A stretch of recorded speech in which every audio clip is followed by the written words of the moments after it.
Yes. Chair Fletcher, Here. Vice Chair Algado, Commissioner Kaufman, Here. Commissioner Islam, Present. Commissioner Keener. We have all commissioners present. We have quorum. Great. Good morning, everybody. Minutes.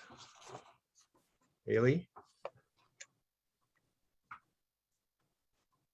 The August meeting minutes were shared with the commissioners for review. If there's any comments on those, the September minutes are not yet available.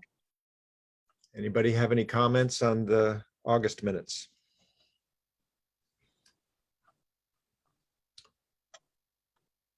I didn't find anything to correct. Going once, going twice. All right. Could we get a motion to approve the minutes for August?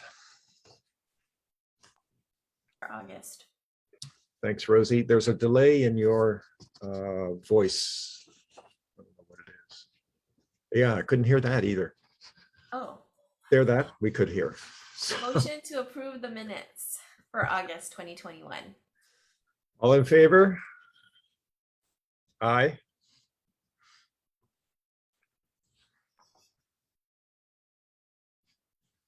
All opposed? Anybody opposed? All right, the minutes are adopted. Any communications and correspondence from the public? There was none to report. All right, thank you. And item number 5, report on activities from the Office of Climate Change, Sustainability and Resiliency. Nicola, are you on deck for that? Great. Yes, good morning, Chair, Commission members, members of the community. Nicola Hedge, Deputy Director with the Office of Climate Change, Sustainability and Resiliency. I'm really happy to be here today on behalf of our office. I know Matt is our Executive Director here in spirit only. Right now he is in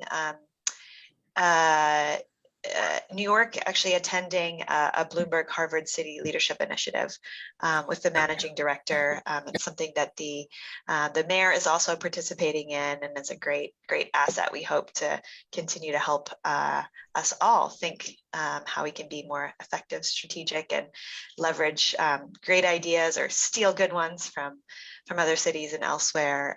Just given the needs for this work just continue to seem to grow, as do the great innovations and opportunities that are out there for us to see. So I just had a few things, and I'd be happy to share a little bit more later if need be. That's relevant to the presentations. I'm looking forward to hearing from those. But a couple program or project updates since the last meeting. On October 6th, I believe it was, we marked Energy Efficiency Day, and we did so in collaboration with city leaders and partners, and with really, again, a reference to the fact that this is a great opportunity to save money, focus on cutting pollution, saving energy, and creating jobs in that sector. The council issued a resolution, mayor issued a proclamation, and we hosted an event with Hawaii Energy and one of their grantees, really to highlight some of the grants and resources that are available in this space now for the community to save money. I actually think, I'm reminded, I think tomorrow is the deadline to apply for the Empower grants with Hawaii Energy. And we continue on that note of efficiency with regard more programmatic work to outreach to partners, community, different stakeholders to seek input into the proposed kind of better building energy and water benchmarking program that I know our energy program manager, Ben Sullivan, presented on as part of his presentation a couple meetings ago, I think it was. We continue to aim to introduce that at council in the early spring. So are actively reaching out to folks, but certainly if any folks are interested who might be viewing this, we welcome their engagement with us, and we'll continue to plan to host some meetings as well, sort of early in the new year, in addition to some other outreach to really shape that program. And yeah, it's intended to help owners, occupants, really to understand a building's energy and water performance relative to other buildings, and identify opportunities to cut energy and water waste, and ultimately save money, continue to lay the foundation for climate action. We continue to work to secure additional resources to leverage limited public funds to implement our resilience strategy, climate action plan. I'm pleased to share we have 3 congressionally directed spending projects that are still in consideration at the federal level, thanks to the leadership of our delegation. One from the city on electrification of its public transit fleet, another on public EV chargers, and then one around urban forestry. We also have extended our American Cities Climate Partnership, which is providing in-kind support for some of our energy and transportation complete streets work, which is exciting. And our food sustainability and security team secured a USDA award for a Chinatown food recovery and waste reduction project, along with some Department of Environmental Services and community partners. So those are really exciting and add certainly wind to our sails to be able to see a lot of those projects forward. We are also hiring right now, so appreciate opportunities to make plugs to join our team. We have they're really the basis of everything that we get done.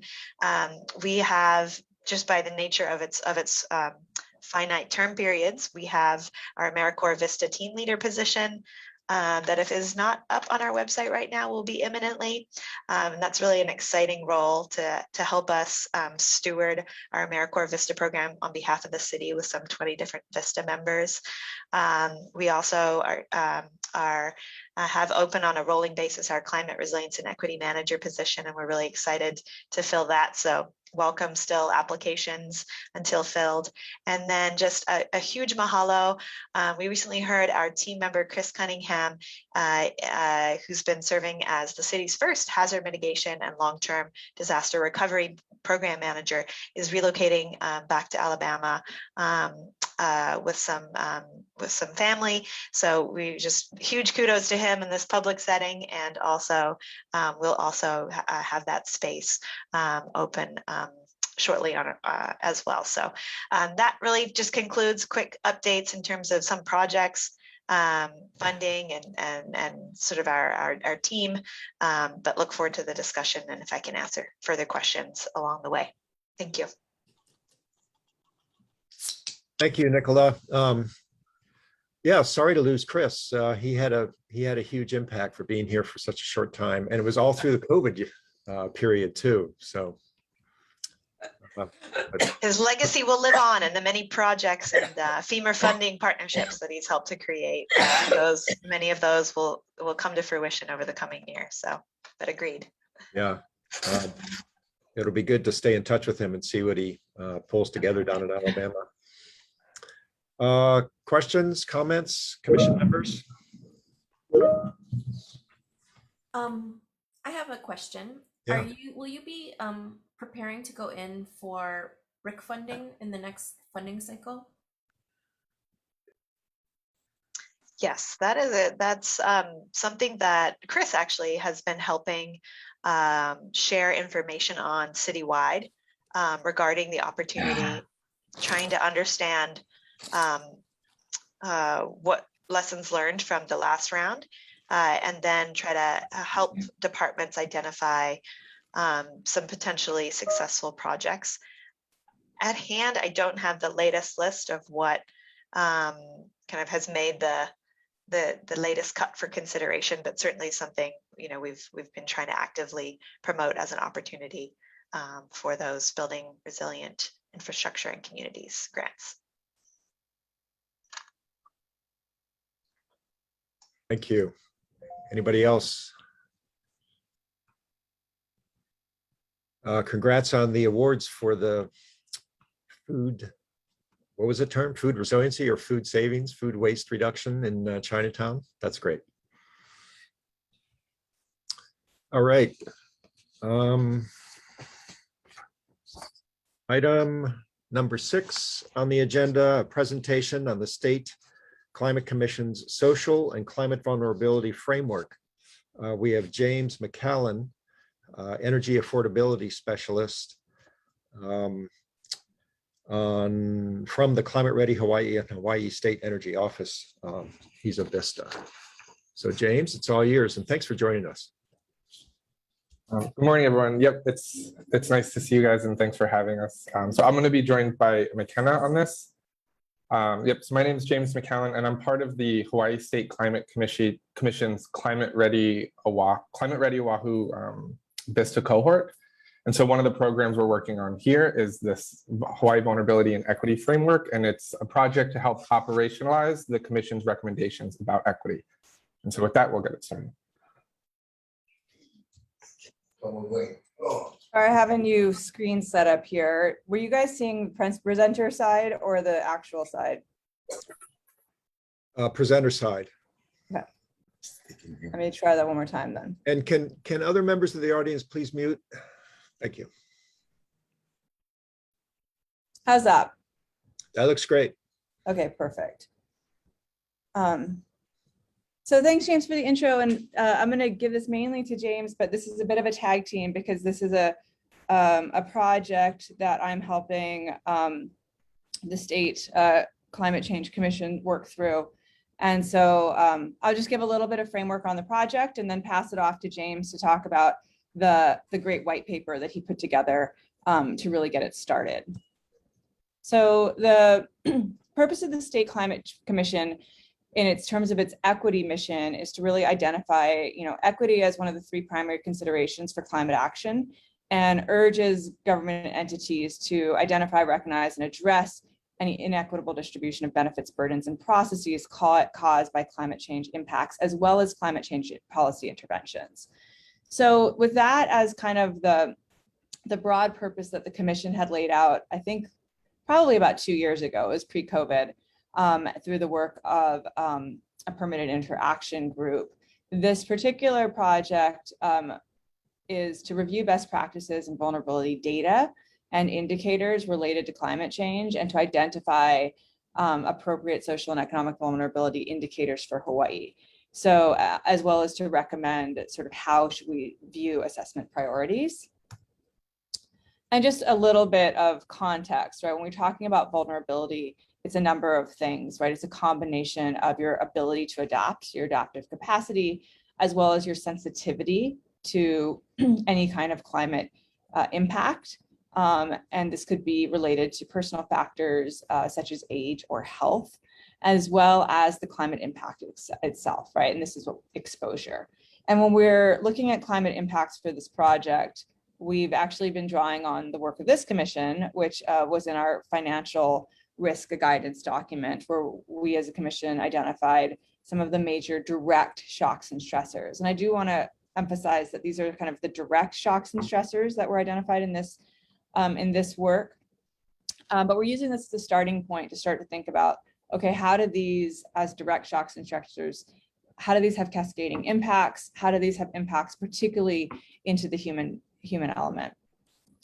And there we're using kind of starting with Blakey's framework, thinking about, what are the root causes, the dynamic pressures, the unsafe conditions, and then layer on the exposure elements from climate change in terms of shocks and stressors. And then you can sort of start to better conceptualize a vulnerability and types of vulnerability. And we're not starting from scratch is a really important point I wanted to make. In this, there are actually a lot of different, existing indicators and indices available in Hawaii. And just to draw the distinction, right, an indicator might be a compilation of 2-ish elements of data in order to convey what's happening with an issue. And indices is when you take sort of data or indicators and add them up, right, such that they might convey more. And that's really part of our question is, do they convey more and how, right? Or are they best left disaggregated? So just as an example, the kinds of tools and indices that exist, right? There's FEMA's National Risk Index. CDC has a social vulnerability index. The city and county CCSR has worked on a social vulnerability index, which is on the Resilient Oahu website. Aloha United Way has developed the ALICE maps. There are low income energy affordability tools that are spatially disaggregated, as well as the EPA's environmental justice screening mapping tool. So these are just some of the starting things that we're looking at to understand how different groups in Hawaii are using these tools or not, and why. And the figure you see here is just, this isn't meant to be scientific necessarily, but kind of give to a sense of the kinds of data that are embedded in these tools, right? So these are the number of tools or indices containing at least one indicator in each category. So you can see that household composition characteristics. This tends to be things like household size, age, typical, household median age. These are the things that are usually included in these kinds of data sets, as well as income and job metrics. And only in some of the tools, for example, are things like energy burden calculated, right? That would be relative to the lead tool. So we're not starting from scratch, and James has really helped us to understand how these tools work and have been used here. And with that, I'll pass it to you, James. Great, thanks so much, McKenna. I'm just going to put in the chat right now a link to the project on the Commission's website, as well as a link to the white paper that I worked on to help get this groundwork going for this project. I'll also add, just on the last slide about the spider plot there, it doesn't describe the usefulness or accuracy of the indicators, but it's just a helpful guide for us to understand kind of what data is available and help us to identify any data gaps that would be necessary to include for the statewide climate vulnerability framework. And so here I'll just kind of go into a little bit of the tools that we looked at. So here's a brief example of how these indicators are used within a vulnerability index tool. This slide is from the CDC's Social Vulnerability Index tool. The data is pulled from the US Census, and most vulnerability frameworks and indices utilize US Census data due to its accessibility and the amount of comprehensive community information it provides. The methodology for the CDC's SVI tool is borrowed by a lot of tools as well, so making it the main building block tool and one of interest for our project. The CDC tools, it compiles the census data indicators into 4 themes, which is socioeconomic status, household composition and disability, minority status and language, and housing type and transportation. And then using a statistical method called a principal component analysis, these indicator themes are reported together to create a social vulnerability index score on a percentile ranking from the 0 to 1 scale, with 1 representing the highest score of social vulnerability. And so here you can see the SVI scores on a temperature map across Oahu, just to get a sense of the existing inequities on the island. The darker shaded census tracts represent areas with higher vulnerability. And so here we've highlighted a census tract on the west side of Oahu in pink, just to give you a sense of a community that has been given a very high vulnerability score of 0.95, which is almost as high as the scale can go. And then you can see the neighboring shades around it are also shaded in blue, illustrating that this area has overwhelmingly high levels of vulnerability. And if we just jump to the next slide. Here you'll see we've highlighted another census tract in pink on the east side, near Kailua, and this census tract has an SVI score of 0.05, which is almost a complete opposite score from the previous census tract. And this represents a very low, almost non-existent level of vulnerability. And while it's possible to dive deeper into the underlying indicators and explanations for these disparities, we just hope that this visual provides just a clearer snapshot into the extreme inequitable vulnerabilities that exist within just one island in Hawaii. And this highlights the importance for this project and the importance of really understanding community vulnerability at the most granular level possible, and not just by a single county or a single island. And go to the next slide, please. And so this final image is from the Oahu Social Vulnerability Index, developed by the City and County of Honolulu's own resilience office. So I won't go into too much detail, since I'm sure many of you are familiar with this tool, but I'll just note that this vulnerability temperature map looks very similar to the CDC SVI one because it uses similar methods as well as US Census data. However, this tool has added on an additional 5th indicator theme, which is called exposure to hazards, and includes tsunami evacuation zones, flood zones, hurricane storm surges, and sea level rise exposure area. And so this theme is added into the principal component analysis and included into the Oahu specific vulnerability score. And we just wanted to highlight this one because it's a great example of building off of existing frameworks and tools, and then including more localized data to better understand social and climate vulnerabilities in Hawaii. And so through the work of the project and the help of our partners, we're hoping to take the best practices from the existing tools and frameworks to create this ultimate statewide localized understanding of vulnerability in Hawaii. So in this particular project phase, we are really just breaking down the available data and understanding the usefulness of the existing indicators, as well as looking at sort of literature and best practices around kind of the differences between the kinds of data and what, indicators, frameworks, and indices, which, sorry, I know that's a lot of jargon, but, one of the important things that comes out right away in the literature is, and I think very clearly in the maps that James showed, is that poverty is really a meta indicator. It's not, of course, the be all. There are other things, right? Like the strength of social networks, for example, that would help to sort of counterbalance that. However, you can see that in the vulnerability indicators work that's been done so far, it ends up being the thing that weights the most within any kind of indices. So is that actually valuable, right? Is a question we have.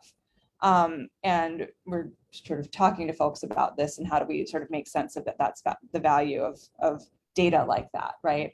So how can vulnerability indicators be combined with other information, right? For example, social network analysis, exposure data, and to help guide more equitable decision-making. What are the values and trade-offs between aggregating data versus leaving them separated in terms of helping decision-making? And then how can we think about this specific to Hawaii? So that's where we're at and where we're heading. And thank you, Chip, for the opportunity to just share the project specifically, and also James's work to the commission, the state commission. Thank you, James, for your great work, and McKenna. Fascinating. What's going through my head is how do we apply this? And the first thing that popped into my head is it could be used for a fee and dividend, right? A carbon fee and dividend, and how the dividend is distributed or scaled by community, for instance, based on the social vulnerability network. But then I guess one would want to get even more granular down to the household level with regard to that. But so my question is, do you know of communities elsewhere that have actually actualized this sort of data? So that's kind of the question we're trying to figure out now. So late last month, we had we're trying to create just like a WHOI group for this project and to get perspectives from different agencies, community groups, and experts who have used this. And throughout the next month, we'll be following up with smaller groups, with those who have used these tools and feel like they're experts, those who have used it and may have some questions, and those who have not used it at all.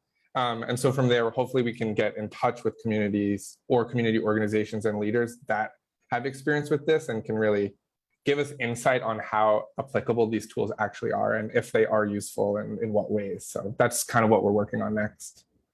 Excellent. Commissioners, questions? Rosie, anything? I'm kind of doing a deep dive now into the portal, and so I'm really enjoying it. Maybe I'll check in with a question in a little bit. Please go on to another commissioner. All right, Melanie, put you on the spot. Any thoughts? Just thank you, McKenna and James, for sharing it. It was really great I read the report last night, and one thing I really appreciated was just a discussion about the Atlas population. I've just sort of recently read that it's increasing just during COVID. And so one thing just with the map from a visual standpoint, kind of what Chip was honing on, but it'd be interesting to sort of see how this helps with decision making, maybe prioritizing where we start to sort of redevelop and sort of rethink our communities as well too. Particularly sort of on the west side of the island, we've been all talking about this being a vulnerable area, right? But sort of seeing data that identifies that. I'm very interested to know how this sort of ties with the household economics and that energy burden, right? Because that kind of limits their ability to, prioritize what's valuable, right? Putting food on the table or spending money for conditioning their home, whatnot, giving increases of heat. So I'm just really interested to sort of see how this study evolves. It's more of a comment than anything, but thanks for sharing it. Really great info. Can I start a bus back in? Sure. Yeah, just to kind of dovetail off of what Melanie said, I think it would be really interesting to particularly and specifically engage with Department of Hawaiian Homelands. I see Nancy's on the call, OHA, decision makers and other policy entities who have decision making in those areas and who are kind of maybe wraparound organizations that provide services. As well as, I'm not seeing her on the call today, but we've often had the head of the neighborhood board from the Waianae community come in and participate, and it'd be wonderful to see how she interacts with the data and how those communities specifically have knowledge and how that is disseminated and consumed. Great points. Commissioner Keener. Great presentation. Thank you. I wanted to ask if you guys were aware of the that NIFWIF project that and the map that came out a couple of years ago, fairly recently, actually. I just throw it in the chat right now, but it was their Coastal Resilience Evaluation and Siting Tool, or CREST. And so that was a interactive process. They worked with a bunch of people across the state. And this was, so NIFWIF is of course a more fish and wildlife based organization, but one of their main outcomes in these data layers, if you start poking around, is the generation of identifying sites of resilience hubs or across the state, which they identified as areas of land that are suitable for different climate and restoration and resilience building efforts. So there are a lot of ways to play with that data, but I was wondering, or maybe thinking that it might be helpful for this project. And I know, McKenna, you had been talking about the question of, how much to combine all these different variables and just layer them all and see what you get. But this project might provide some different types of indices to compare with. They have also things like threat. They computed different types of threat indices. So again, with a more wildlife and biodiversity bent, but it might be helpful for the project. Great. Yeah, thanks so much, Victoria. I've never seen any of the tools that focus on resilience hubs, so I would be curious to kind of play around with this and see how they've incorporated it in. I'll also add just onto Melanie and Rosie's comments about the importance of reaching out and connecting with community organizations and leaders for this data, because we also realize that the data, the quantitative side, is just one piece of understanding the full vulnerability framework for this. So I guess the challenge and goal is then to match that with kind of the more qualitative place-based understanding that the organizations will be able to provide. And so that's kind of another focus when we're reaching out to improve this project. Did you guys include any layers related to wildfire in the index?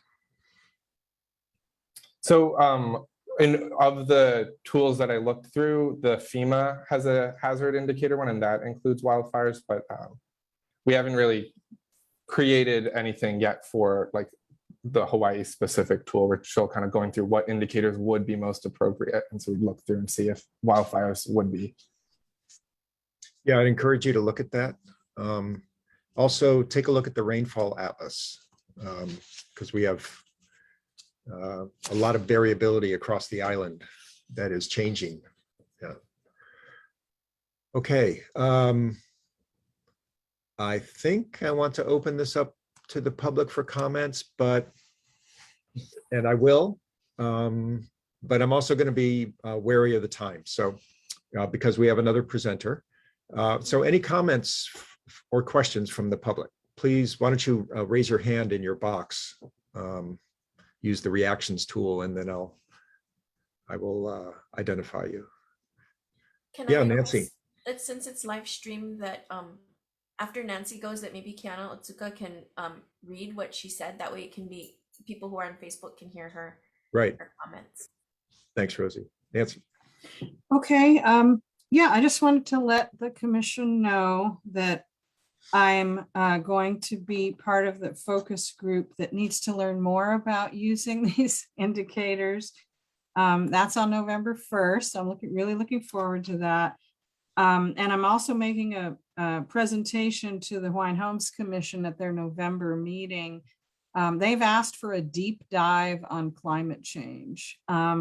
I was going to go to COP26. That ultimately didn't work out, but passport problems. But anyway, I'm going to be following that as closely as I can and trying to update the Hawaiian Homes Commission.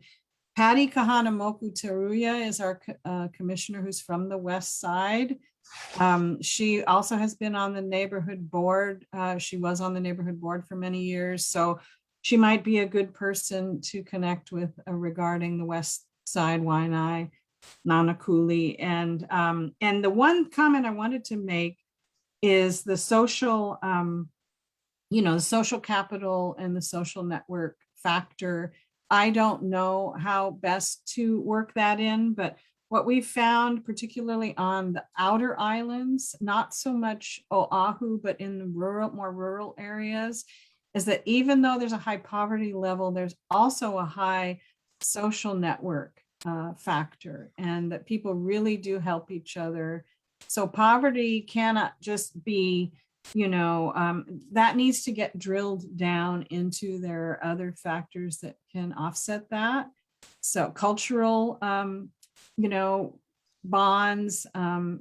So it would be interesting to see an analysis done that actually includes, is this area in Hawaiian homelands or not, and how that sort of all shakes out. So we can talk about that some more, James. But anyway, I just want to let the commission know that we're trying to stay on top of things. It's pretty hard, but we're trying. So mahalo. Thanks, Nancy. And you're with the Office of Hawaiian Homelands, right? I am with the Department of Hawaiian Homelands in the planning office. I'm a planner. Okay. Yes. It might be good for everybody to just take a look at your name tag that's on your Hollywood Squares box and just sort of give an identifier of where you're. Oh, okay. I will add that. Thanks. Not just you, Nancy. I'm not meaning to pick on you. And McKenna, would you read the note from Kiana Otsuka? Sure, absolutely. And thank you, Nancy, for that comment. It's really important. And I look forward to seeing you at the focus group. So from Kiana Otsuka, she says, I'm a transportation planner at Oahu MPO. We have a prioritization process in place to help our board decide what transportation projects to fund.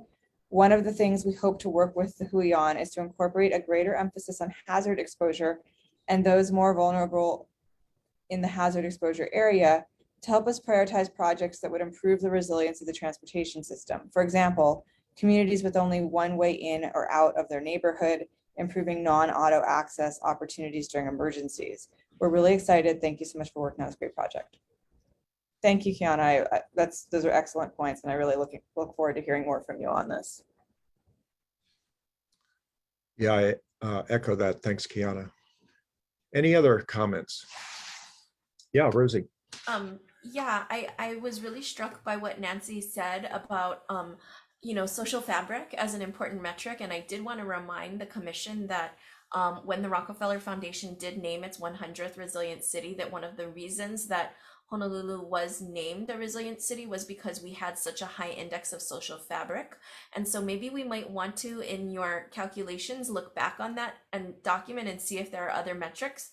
The other thing that I wanted to say is that I think it's important and mindful that when we think of this vulnerability, we don't only have a deficit mindset around that. And so, yeah, I would ask that we re-interrogate some of those metrics and see if, there are, yes, those kind of intersectional factors.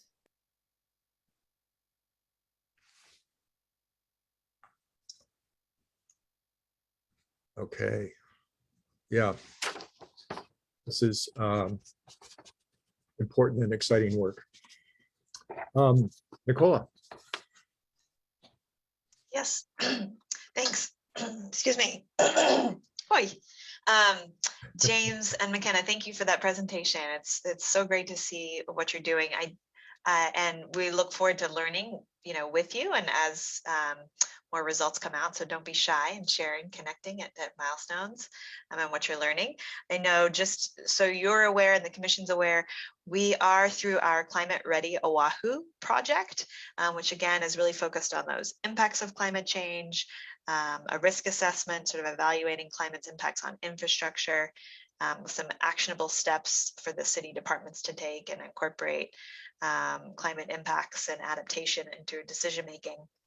But as part of that, we are looking at that social vulnerability index also, and adding a few also indicators around adaptive capacity. It's very much in formation right now, but we're looking at indicators such as access to food, access to medical care, access to a safe space or evacuation space, quality of housing.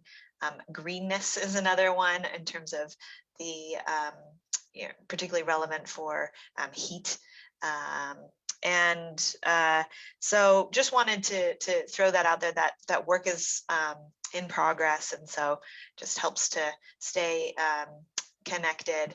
It again will be imperfect because all these tools are, but we certainly hope that it could be an additional frame to help us all make better decisions and prioritize. And then just one other thought that occurred to me, as the cities and I'm sure the state is mulling over a lot of how the American Rescue Plan funds will be distributed. A metric for that is around HUD qualified census tracts, and so it's far less nuanced, and it's really very income based. But it could be really interesting just to have sort of some sense of the differences in those tools as part of the project, as so many localities are trying to invest those resources. So having our eyes wide open of additional risks or hazards or adaptive capacity to just, again, continue to build connection between this climate work and where that funding can continue to have the most impact around recovery and a future resilience as well. Nicola, thank you for the update on. I knew that the office was working through Climate Ready Oahu to update the SCOBY, and it's great to hear sort of where that's heading. And it would be wonderful, Chip, if we could put that on a future agenda to get a more maybe once it's more complete, Nicola, to get a full presentation either from somebody from CCSR or the consultant team. Absolutely, that's a great idea. And a little further down the road, next calendar year, maybe a guidance document along these lines would be good to do. All right, I don't see any other hands raised. Let's move on to our next speaker. Agenda item number 7, we're on a presentation on the State Climate Commission's Grants to Projects Bridge by Parker Kushima, who is also a VISTA with the same program, the Climate Ready Hawaii and Hawaii State Energy Office. Parker is the Transportation Affordability Specialist. So Parker, I'll turn it over to you. And thank you for joining us. Thank you for having me. And thank you all for tuning into this presentation. Really excited to share the Grants to Projects Bridge with you. So let me go ahead and share my screen, and I'm going to do a walkthrough of all the components of this tool and give a little bit of insight on how this was compiled.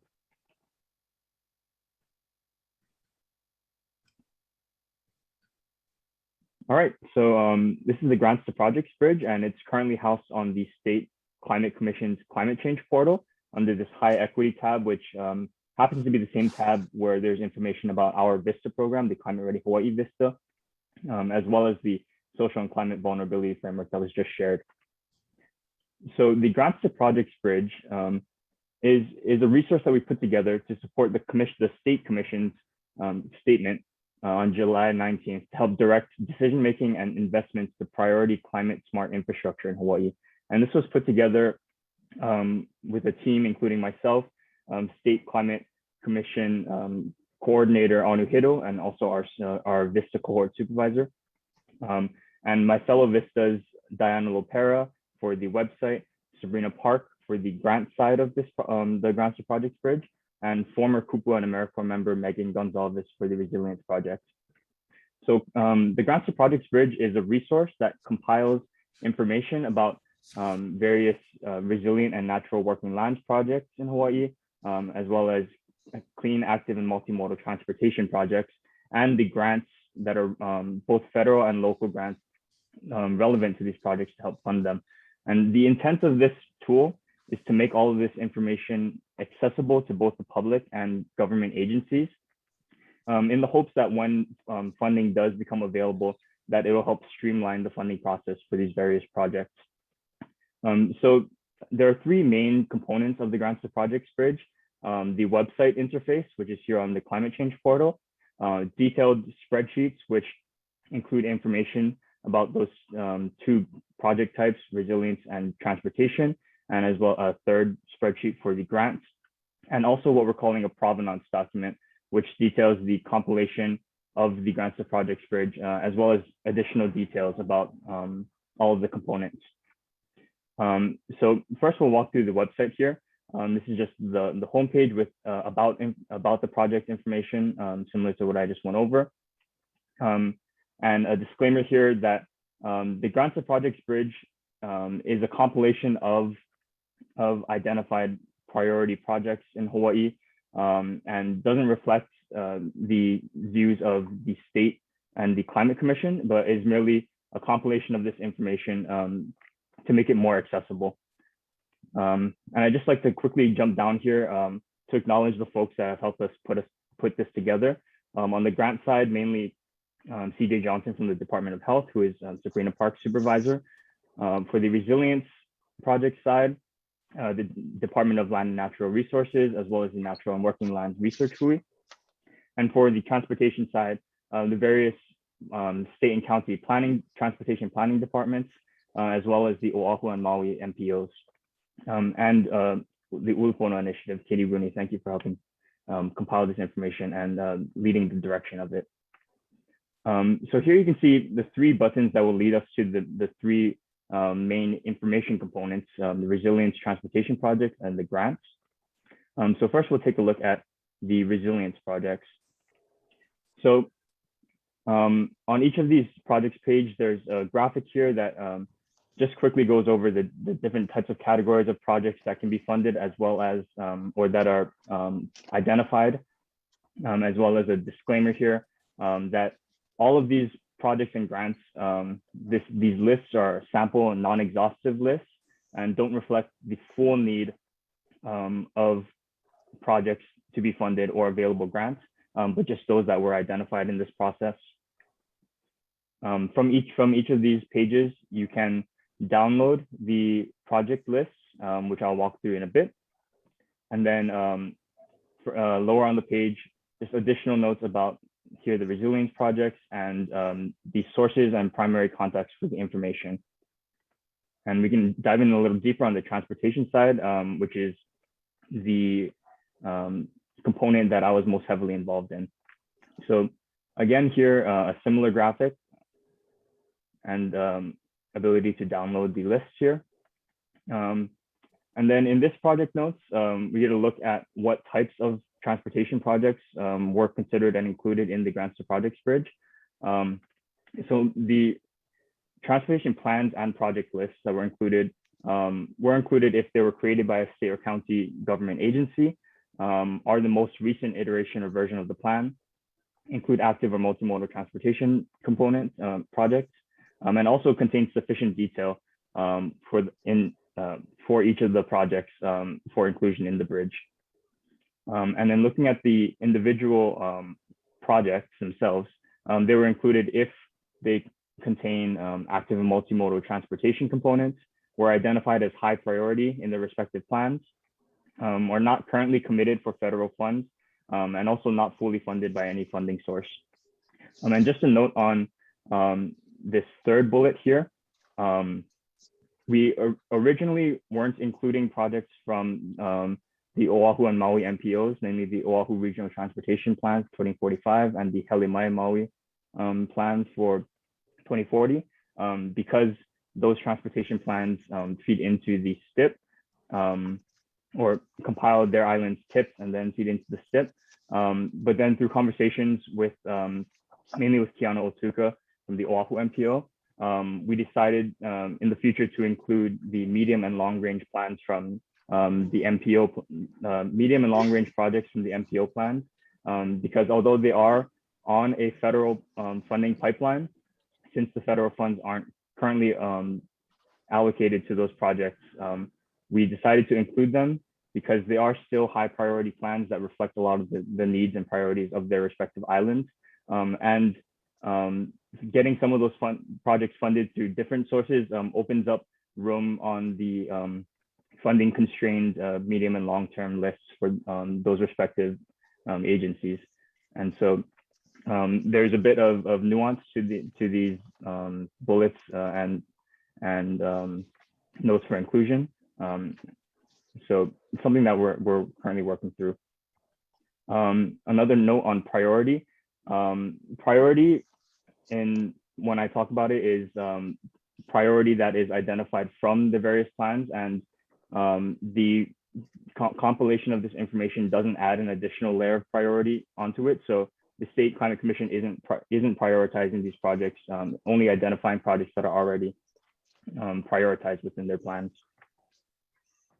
And down here again, additional information about the various plans and the primary contacts for them, as well as links to the components of those plans. And then just quickly, the same thing on the for the grant side, and a graphic here that shows different types of grants that are relevant to the types of projects that we have currently in the scope of the Grants to Projects Bridge. Link to download, and then notes and sources and contacts. So I want to go ahead and jump into first the transportation project spreadsheet, which is currently the most comprehensive, but again, not a completely exhaustive list of transportation plans across the state. So this is kind of the landing page for this spreadsheet, a transportation overview for the state of the sample transportation projects we've included. And up here on the top, you can see that what's currently included in this plan is just short of $1 billion of identified priority one project costs. So in this first section here, these are the plans and project lists that are included in the transportation section, as well as a breakdown per island of where those projects are identified. And then here, inflation adjusted for 2021. And so that's where the 964 million comes from. And then finally broken down by what we've identified as the primary project categories based on the types of projects that we've included in this. And so for transportation, that is pedestrian, bicycle, and what we're calling multimodal as transportation projects. And then at the bottom of these, a couple of disclaimers about some of the included plans, as well as additional information here. And then on each of these pages, this is the general format for them, but here on the overview page, a link back to the Grants to Projects homepage, as well as a link to the provenance document, which I'll quickly walk through towards the end. So just for an example of what the actual project plan, project pages look like, we can first look at this is the statewide pedestrian master plan for 2013. So this is an example of how this information is compiled in a accessible and uniform format. So we've included all of the available information from the various plans and project lists. And some of them have additional information that we've gained through conversations with our primary contacts, such as you can see here, we've included a status column, as well as notes on status for this plan. And this plan is actually a bit different from others because while other plans prioritize their projects in tiers, this project list was actually prioritized per project. So you can see here priorities 1 through 31. And so each of these pages just aims to capture the information available in the plan and compile it in a centralized location. And then next we can look at the Oahu bike plan. A similar note here, priority by tier. For this, the area in which it's located, Central Oahu, East Honolulu. And a thing to note is that while we aim to put this information in a as much of a uniform format as we can, different project lists and plans include different fields of information.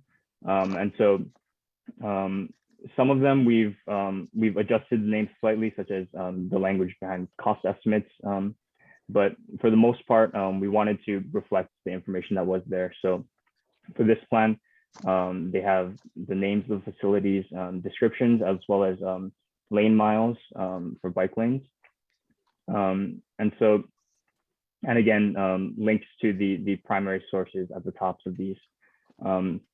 So this is just a quick look at how the transportation plans look in spreadsheet form.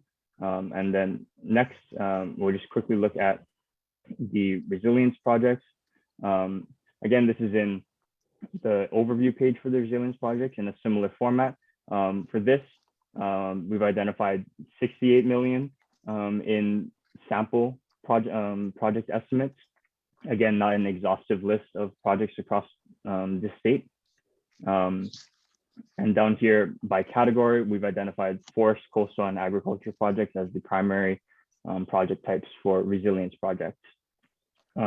And due to the format of the information that we received the resilience projects in, there's just one page here that that includes the project description and information for each of these projects.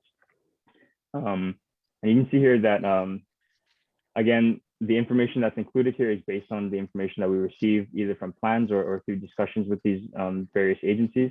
So these were either a binary prioritization, yes or no, and that information is not completely filled out for this spreadsheet at the moment. But a similar story here, the information such as the name and description of the project and the cost estimate, and here Megan's also included point of contacts for each of these projects. Finally, for the spreadsheets, the grant side, there's 2 tabs in the spreadsheet, the community and local grants and federal grants, as well as Hawaii Department of Transportation funding sources. And so again, the information included here is are fields that we've identified as important information for someone looking for grants to find relevant grants to fund projects. So a bunch of links to the home pages of these grant sources, as well as average reward amounts, application information, and additional notes, and information such as opening and close dates if available. And then here on the side is just additional contact information, either through websites or email. And finally, I'd just like to take a quick look at the provenance document. So the provenance document basically includes a lot of the information I've been sharing with you today, and including an overview and intent of the project. And then each of these sections for resilience projects, transportation projects, and grants includes additional information about the various plans and projects included in the list. And so I just want to quickly scroll down to the transportation section, because in this section, not only are the transportation plans that are included listed here, but also those that are considered for inclusion in the grants to projects bridge, and currently awaiting further correspondence with the primary contacts, as well as those currently excluded from the grants to projects list, along with justification for why. Again, listed here currently are the two MPO plans, which will be moved in, the medium and long range will be moved into the grants to projects bridge. But the main reason for exclusion from the grants to projects bridge for many of these plans that we've identified was just, although they are high level transportation plans for the various counties or for the state, they may not include sufficiently detailed project lists for inclusion in the grants to projects bridge. So yeah, those are the three major components and of the grants to projects bridge. And as far as next steps, where we're going with this, we'd like for this to be a resource that is regularly updated. We know that there are, even in the included plans in the transportation section, notably, there are transportation plans that are due to be updated very soon. And so we want this list to reflect the current information that's out there. This is something that could potentially be a running project both within the State Climate Commission as well as our VISTA cohort. We'd also like to increase the accessibility and user friendliness of the application. So we're looking at a web integrated full database of all of these various projects and the information behind them that's currently included in Excel spreadsheets. We also want to, on one hand, fill the gaps of the current scope of projects and grants included, being resilient and clean and active transportation projects. But we'd also like to see if this, the model of this resource is something that can be applicable to further project types, energy projects, housing projects, you know, in the same format, but expanding the scope of what's included. We also have some ideas for just additional features, such as you know, graphics and or interactable graphics to break down and further understand the spread of projects across the state, to give a better visualization and overview of the identified need for funding across the state. So with that, yeah, thank you so much, and I will drop the link to the website, and it's now live. So feel free to check it out and walk through the different sources. And we're very open for feedback. This is definitely still something that this is currently the first phase of the grants to projects bridge, and we're open to any feedback about types of projects to include and also the look and feel of the website itself. So I'll drop that in the chat. Yeah, I'm open for any questions, and thank you so much. Thank you, Parker. That looks like just an enormous amount of work. Congratulations on that. What a resource. A key thing will be making sure the community is aware of it and pushing it out there. We need to all sort of pass this around through our networks, I think, to make the most of it. Now, your time as a VISTA is coming to a close. Is that correct? Yes, Parker? December 6th is the last day for James and my cohort. So how is this going to continue to live on? Is there another VISTA coming, or what's the process there? Yep, so our VISTA core, I believe most, if not all of them, of the positions have already been interviewed for and secured. And our VISTA cohort has actually been expanded to include a VISTA leader who will be housed in the energy office, as well as 3 additional VISTAs who will be placed throughout the counties. So not all of us will be on Oahu.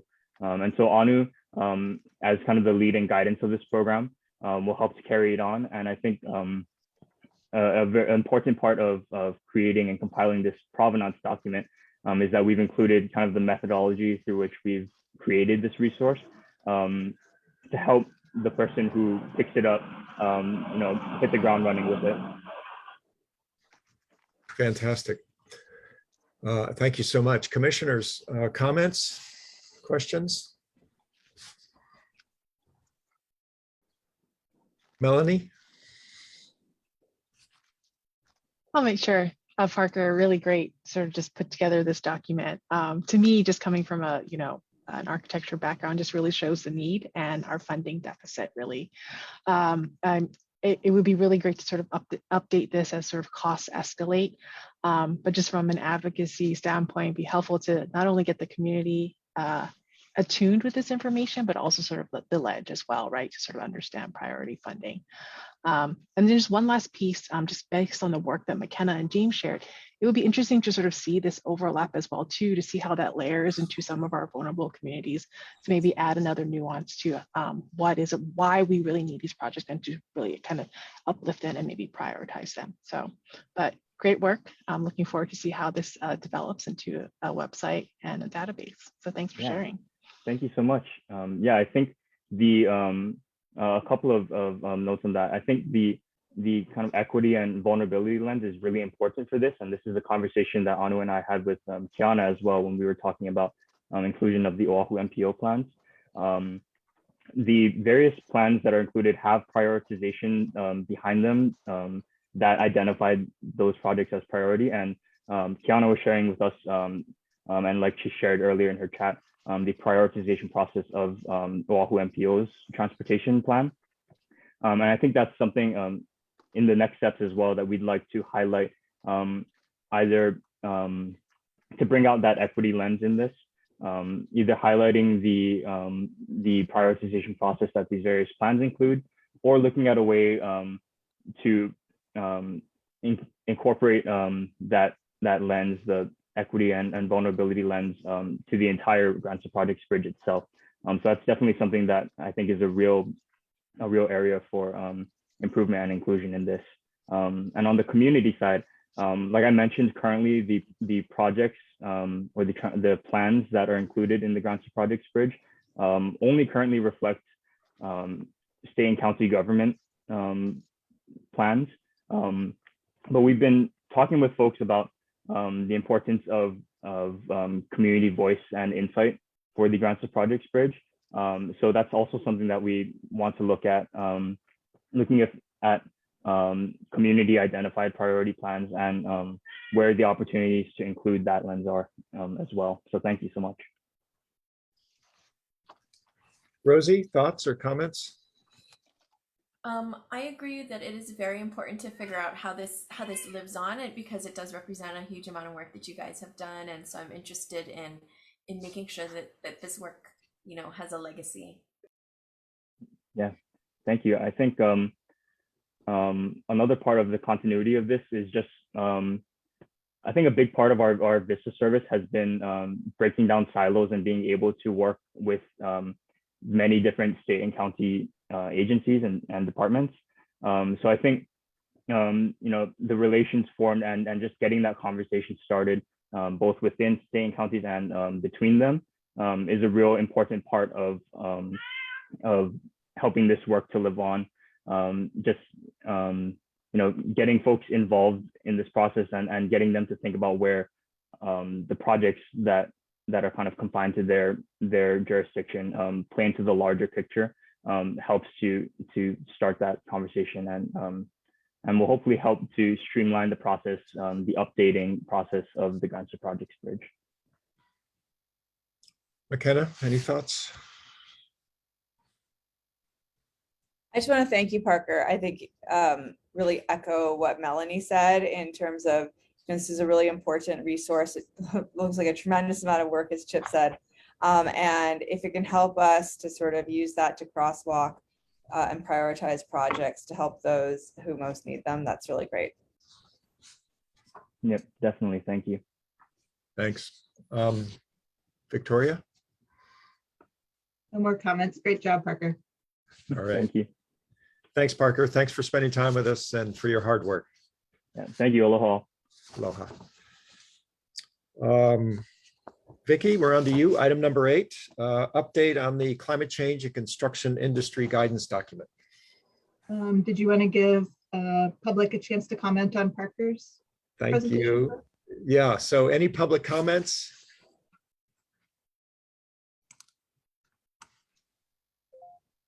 Feel free to raise your hand in your screen, or I'm looking in the chat. I don't see any comments there. Parker has put the website up here in the chat, so we should all make note of that. Okay. Thanks for the reminder, Vicki. On to you. Sure. Thank you. All right. So our next is our next agenda item, number 8, is an update on the climate change and construction industry guidance document.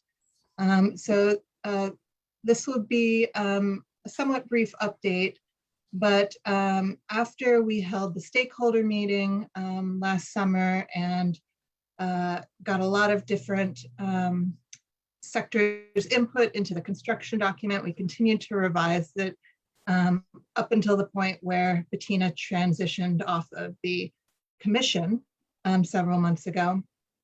So at this point, because of sunshine, we have the opportunity to add another commissioner to work with me on on finishing the construction industry guidance document. And so I was thinking that Melanie, due to your expertise, it would be great to have you on as the second author, helping editing and get this paper across the finish line. And so there are no, correct me if I'm wrong, Haley, I don't think there are any votes that need to be taken. We just need to discuss and publicly transfer, or not even transfer, just have you accept in the public meeting if you'd like to be the second author. We have partially lost Haley. She's hearing us, but because of a computer glitch, she can't see us, and I don't think she can respond. But you're right, as far as I understand, we don't need any formal action. But I'll turn the microphone over to you, Commissioner Islam. Thank you, Chip. Yes, I would be happy to help to continue getting together the final stages of this construction document to sort of synergize that conversation with climate change. I think it's very valuable for our community. So looking forward to the next steps and furthering the conversation. Fantastic. Thank you.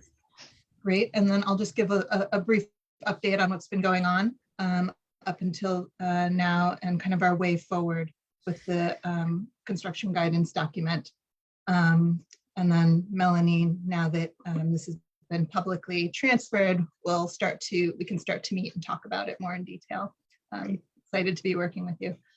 So after the stakeholder meeting, we identified some priorities for revisions to the current draft in order to better communicate goals to the mayor, the city council, the executive departments, and to better inform implementation of policy and to mesh it with the climate action plan.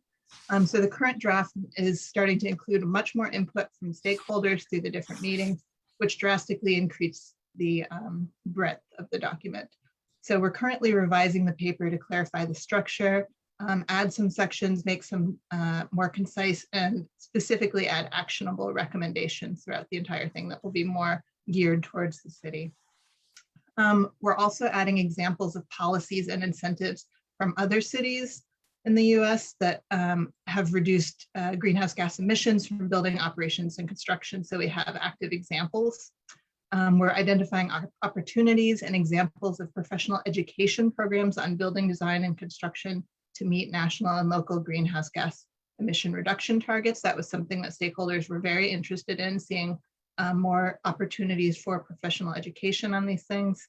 We're going to make the building design guidance section more concise. We're going to align with and support the building energy benchmarking program that CCSR is looking at, and the building energy code updates. And then once we've done all of that and get it all together, we're going to take that revised draft and review it with key representatives from different stakeholder groups that we consulted in the workshop and survey process. And so helping us do all this, the Climate Commission is working with the University of Hawaii School of Architecture, Sea Grant, and Hawaii Natural Energy Institute to both review and revise the document. And so we've been getting some heavy lifting help from Wendy Maguro Eileen Peppard and Jim Musgrave to help us move this along and get some of these examples. So that is it from us on the update. That's great. Thank you very much. And thank you, Melanie, for pitching in. And thank you, Vicki, for your long work on this guidance document. It's going to be great to see. Commissioners, any comments or questions? All right. Public, any comments or questions? And in fact, why don't we just move on to item number 9, which is public input for matters not on the agenda or any comments or questions with regard to item 8, which is the climate change and construction industry guidance document. If you would like to make a comment, please raise your hand in your window. All right. Not seeing anybody. Yes. I have a comment. This is actually related to an agenda item, so it's not quite in right order, but I did want to say for, members of the public who are on the call, I think, a lot of the agencies, both state and county, we've reached out to in regards to the work that James and I presented. But if there are those of you on the call, if you've had use of these, of the different kinds of indicators and indices for that we presented, and you want to share some of your experiences with them or difficulties using them, we'd be really interested in hearing that. So please feel free to email me and/or Anu Hittel. Thank you. Thanks, McKenna. Nancy? I just wanted to reiterate, I've made this comment before, but as far as the construction industry document, that, affordability is a big concern for our beneficiaries at DHHL. So, that we would love to do all kinds of wonderful things, but if our applicants can't afford the homes, then it's defeating the purpose of the Hawaiian Homes Commission Act. So just wanted to kind of throw that back on the radar. Mahalo. Thanks, Nancy.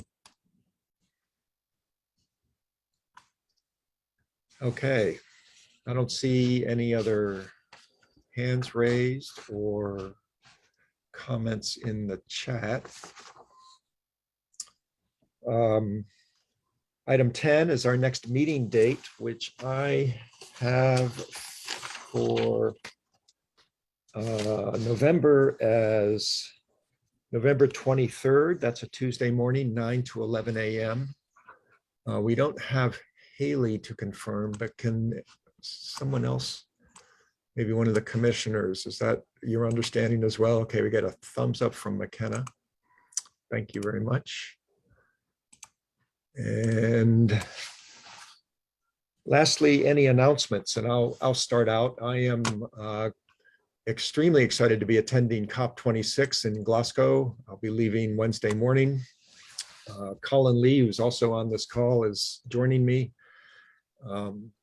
And then we're going on to Iceland and joining forces with Scott Glenn. We're going to tour the geothermal plant there, the carbon sequestration, and some of the other energy facilities. So I'll report back to you guys at our November meeting. And I also had a piece in Civil Beat this morning regarding the current climate action and discussion taking place on the Hill. I just put the link there in the chat for you. Any other announcements from commissioners? Yeah, Vicki. I wanted to make an announcement about the 5th National Climate Assessment. So the 5th National Climate Assessment, which is comes out approximately every 4 years by the U.S. Global Change Research Program, umbrella federal organization, is currently being written. And I know several people on this call are authors of various chapters, and I'm one of the authors on the Hawaiian Pacific Islands chapter. It's being led this time by Dr. Abby Frazier and Mary Vaughn Johnson. There's a great team of us putting this chapter together. But what I wanted to announce is that they're planning, so the USGCRP is planning for a public engagement workshop around each of the chapters, and the one for the Hawaii and Pacific Islands region, which is really a chance for the public to comment on the key topics that we're honing in on to focus on in the chapter, to provide case studies, to become more involved in the shaping of the chapter. Will be held the week of January 24th, 2022, and it'll be completely virtual. And we'll probably have several, maybe two, to encompass time zones across Hawaii and the US affiliated islands. But just keep it on your calendar that probably the week of January 24th. That's great. Thanks for your service there, Vicki. Any other comments from commissioners? From the public? Announcements?